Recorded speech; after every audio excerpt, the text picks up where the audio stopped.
Hey, Stan Lubeck here. So glad that you've joined us here at Coaching Pit Stop. Today I want to talk about how to overcome 6 dream killers. You know, with every dream, there are always people who are what I call fire extinguishers with faces. They somehow think their role in life is to extinguish every God-sized dream they come across. These are haters who are going to hate, hate, hate. I think I've heard that in a song somewhere. As my daughter says, they hate us because they ain't us. I kind of like that. Victor Raymond Edmond, the 4th president of Wheaton College, reminds us to never doubt in the dark what God told you in the light. So if you have a dream that you believe that you've received from God, this is a message for you. Here are 6 potential fire snuffers. The last one is most significant, so hang with me all the way to the end if you can. The first is family. I know it doesn't sound very popular, but family can snuff the dream out of you in a heartbeat. Sometimes those who are closest to us can influence us the most to cool our jets and compromise the God-sized dream that God has entrusted to us. Jesus understood this truth. In Mark 6:4, Jesus said to them, "A prophet is not without honor except in his hometown and among his relatives and in his own household." Jesus was performing miracles. Many people were noticing his impact. Rather than honoring him, those who knew him best undermined him. Come on, Jesus, cool your jets. Who do you think you are? Stay in your lane, just like the rest of us. Family and relatives have a hard time with someone who is a cut above everyone else. Joseph the dreamer had that same challenge. He's a classic example of having fire extinguisher family members, brothers who didn't appreciate his dream. In Genesis 37:19 through 20, they said to one another, Joseph's brothers, "Here comes that dreamer." They were mocking him. "Come now, let us kill him and throw him into one of the pits. Then we will say that a fierce animal has devoured him, and we will see what will become of his dreams." Joseph's brothers didn't like the dream that God had given to Joseph because it involved them bowing down to Joseph, their little brother.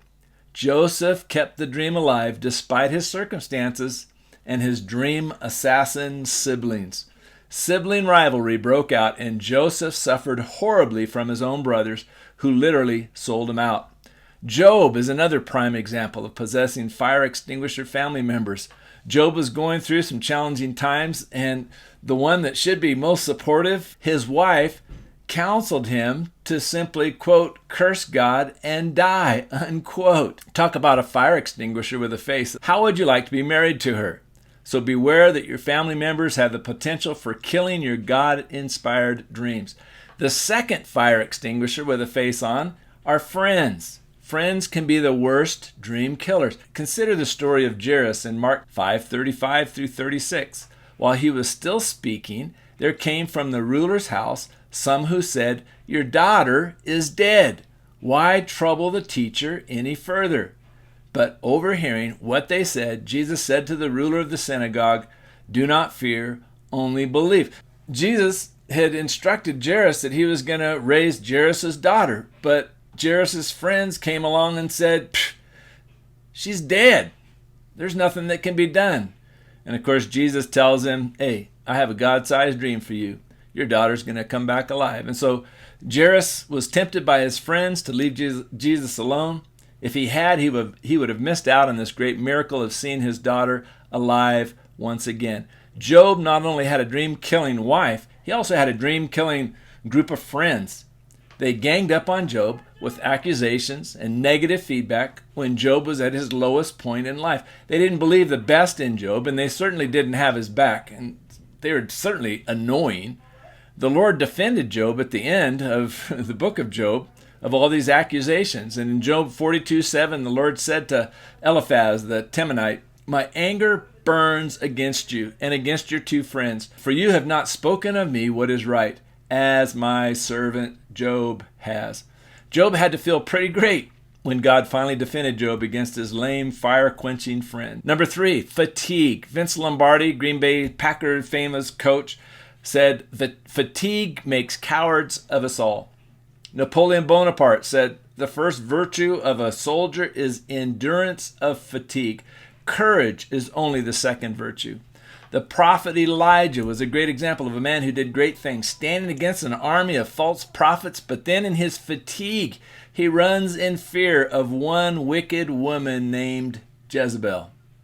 When you and I are tired and fatigued, we lose perspective. Sometimes the most spiritual thing we can do is get some sleep before we do something stupid. When our emotional tanks are empty, we lower the bar. We just want to finish the job and be done with it. Too many leaders are coasting into retirement because the passion for the dream has been snuffed out through fatigue. Never quit when you are weary in the saddle and suffering from fatigue. There is no shame in asking for some time to recharge your batteries, fan the dream back into flame, and get back in the saddle. Number 4, failure. You never fail until you stop trying. When you face a problem, here's the solution. Begin again. Begin again. No one experiences 100% success in life. It is what you do after the failure that makes all the difference. 1 Corinthians 16:13 says, "Be watchful, stand firm in the faith, act like men, be strong." I love that verse. Often there's more to learn from failure than success. As UCLA coach John Wooden, winner of 10 NCAA championships, loves to say, a mistake is valuable if you do 4 things with it. Recognize it, admit it, learn from it, forget it. Keep going. Don't let setbacks stop you. Carry your lessons forward and change your approach. Failure is not fatal, but failure to change might be. Thomas Edison is famous for saying, never call it a failure, call it an education. I kind of like that too. So it's not where you've been, but where you are going that counts. So keep dreaming and don't become fixated on a speed bump on the road to glory. Number 5 is fear. Matthew and Luke both record Jesus saying, "O you of little faith." Do not fear is the most common phrase in the Bible. And so whenever Jesus said, "Oh, you of little faith," it was never a compliment. Jesus was amazed at the lack of faith by those in his hometown. Look at what it says in Mark chapter 6, verse 6. He marveled because of their unbelief, and he went about among the villages teaching. We can choose fear or we can choose faith. Faith can overcome fear if we make that choice. Fear will extinguish your dream every time. It will put the fire out, and all that is left are smoldering embers. Don't let it happen. Choose to step out by faith. And then the final one that I think we all need to focus on and probably don't want to see, the final obstacle and fire extinguisher is you. You and I can put out the fire in our own life and just through self-doubt. Self-doubt can snuff the flame from your dream. This is called limiting belief. If you doubt you can do something, that is a self-fulfilling prophecy. Michael Hyatt writes, polls show the percentage of people in their 20s who achieve their New Year's resolutions is far greater than those over 50. In fact, while 8 in 10 millennials set resolutions, almost 7 in 10 adults over 65 say setting resolutions is a, quote, waste of time, unquote, according to a Harris poll. Why? It's sad, but the greater number of setbacks we've experienced in life, the less likely we are to believe we can prevail. Doubt is a goal toxin. Your dream can be killed by you before it even has a chance to see the light of day. A cynical, self-protective posture will snuff the light out of any dream. Dreams involve risk and faith. Against common beliefs, Chuck Yeager broke the sound barrier. Roger Bannister broke the 4-minute mile. And the Wright brothers lifted off the ground, and they all changed history for those who followed. Lorene Powell said of her husband, Steve Jobs, "It is hard enough to see what is already there, to remove the many impediments to a clear view of reality. But Steve Jobs' gift was even greater. He saw clearly what was not there, what could be there, what had to be there. His mind was never a captive of reality. Quite the contrary, he imagined what reality lacked, and he set out to remedy it. As a result," she said, "Jobs possessed an epic sense of possibility." Do you have an epic sense of possibility? Because, you have the Holy Spirit living in you, so nothing is impossible with God. Thomas Jefferson said, "I'm more interested in dreaming of the future than reviewing the past." There's nothing you can do about the past. It is time to dream of the future and all its possibilities. God is a dream-giving God. He cares more about the dream for your life than you do. It is why he created you.